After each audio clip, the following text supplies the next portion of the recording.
My name is Eleanor Whitford. I live in Charleston, South Carolina. I am 69 years old, a widow for the last 12 years, and the mother of a single daughter, Emily. If someone saw my life from the outside, they would say I lived peacefully. But the truth is far from peace. The truth began the day I saw a wedding photo on Facebook, a wedding I didn't know had taken place. Emily was my only daughter, my only family left after my husband died. I raised her alone after Robert's sudden heart attack. I worked part-time at a local library and saved every penny to give her a better life. When she met Jason 3 years ago, an ambitious, charming real estate manager, I welcomed him with open arms. I helped them rent their apartment when Jason's job was unstable. I bought their furniture for my retirement savings. Groceries, utilities, car repairs, everything. "I will always pay you back, Mom," Emily used to say. I didn't care about the money. She was my daughter. It was my duty to help.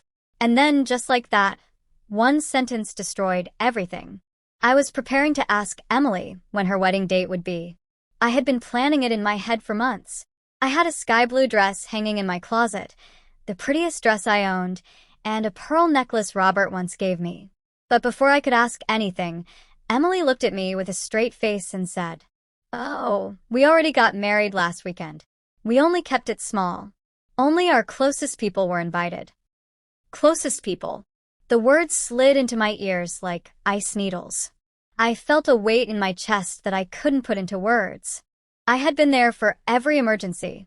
When their rent was overdue, I wrote the check.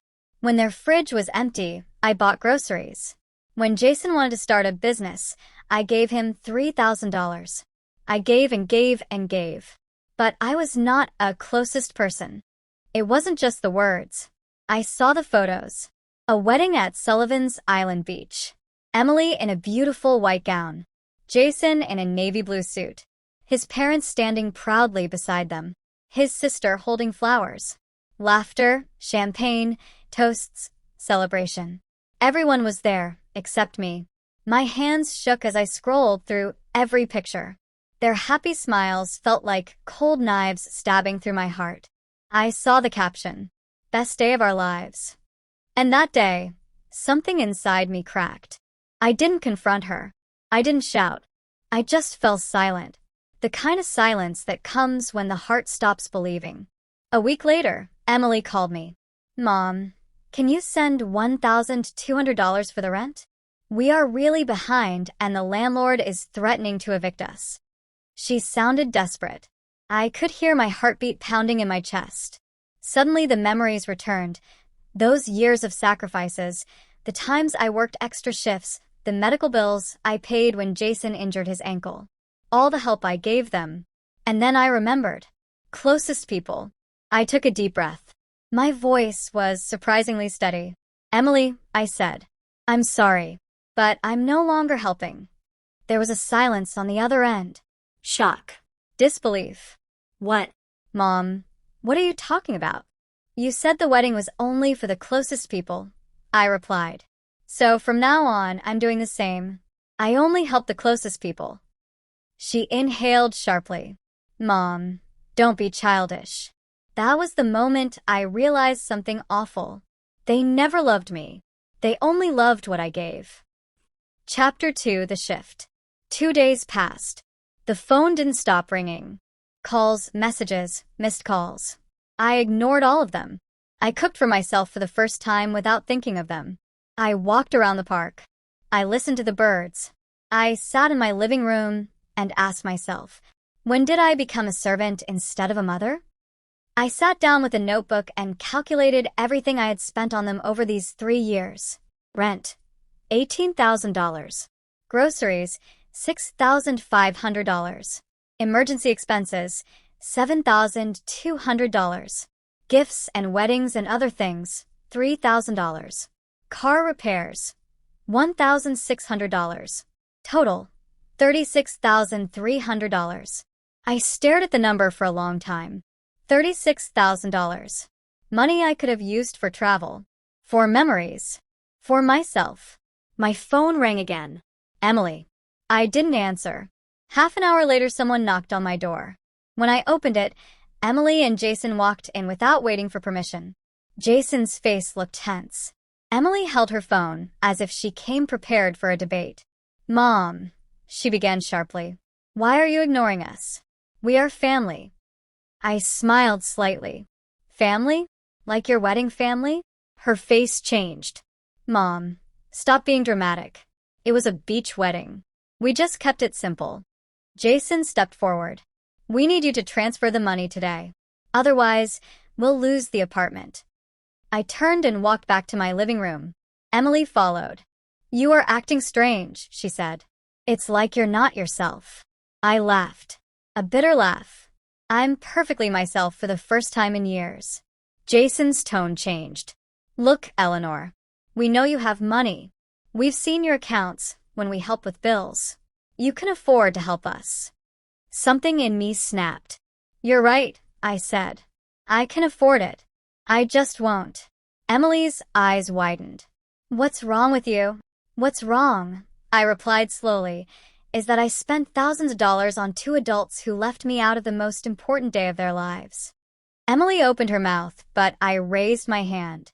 "Enough." Jason sighed and ran a hand through his hair. "Well, we were hoping it wouldn't come to this." He pulled out a brown envelope. "A legal document." My heart stopped. "What is this?" "It's a power of attorney," Jason said. "We just need you to sign. It will help us manage your finances and health decisions."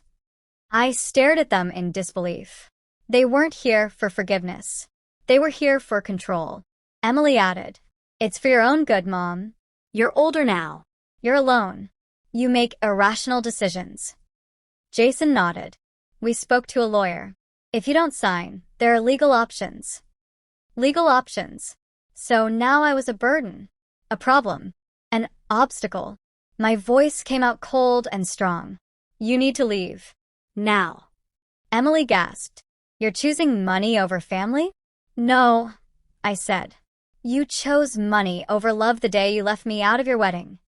Emily stared at me in shock. Jason muttered under his breath, "You're going to regret this."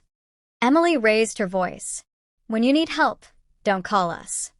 I looked right into her eyes. I already learned to stop calling. They walked out, slamming the door.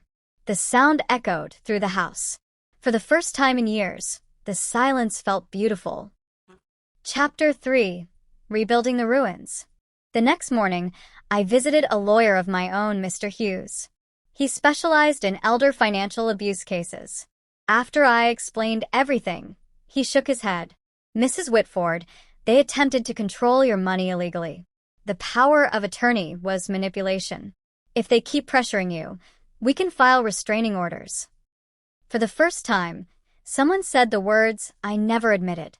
"You are a victim." I signed new documents to protect my assets. I changed my will. I opened a new private account.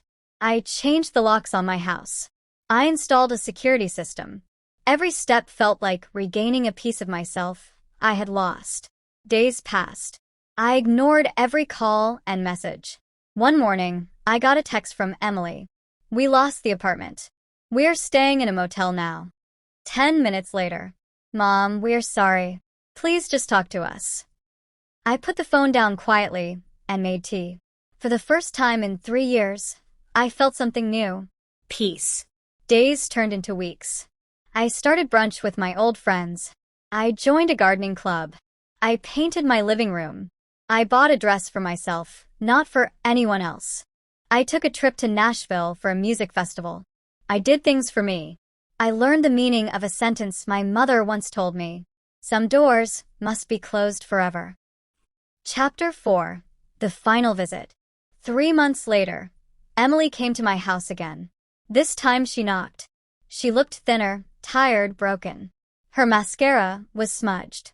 She held her wedding photo album in her hands. "Mom, can we talk?" I didn't speak. I just stepped aside. She looked around the living room like it was a memory she had forgotten. "We're divorcing," she whispered. "Jason left after the money ran out." A tear slid down her cheek. "And you were right. I abandoned you. I treated you like a wallet. I forgot you were my mother." She fell to her knees on the floor. I came to beg for forgiveness. I sat in silence for a long moment. Finally, I said, "I forgive you." She sobbed. But I continued, "Forgiveness doesn't erase consequences." She looked up, desperate. "What do you mean? We can go back to how it was." "No," I interrupted softly. "That life is gone. I won't finance your life again. I won't live for you. I don't want a daughter who only wants my help. I want a daughter who wants my heart." Emily looked like she had been shot. "I will help you rebuild your life," I added. "But not with money." She swallowed. "With what then?" "With truth," I said. "With boundaries. With lessons I learned too late." She hugged me tightly. A hug not for money, not for need, but from a broken child who finally understood. That day, she walked into my house as a stranger. She left as my daughter again. Final line. I didn't get back the money I lost or the years I wasted, but I gained something far more precious. Myself. And I finally understood. Sometimes the bravest decision a mother can make is not to sacrifice more, but to finally close the door that never deserved to stay open.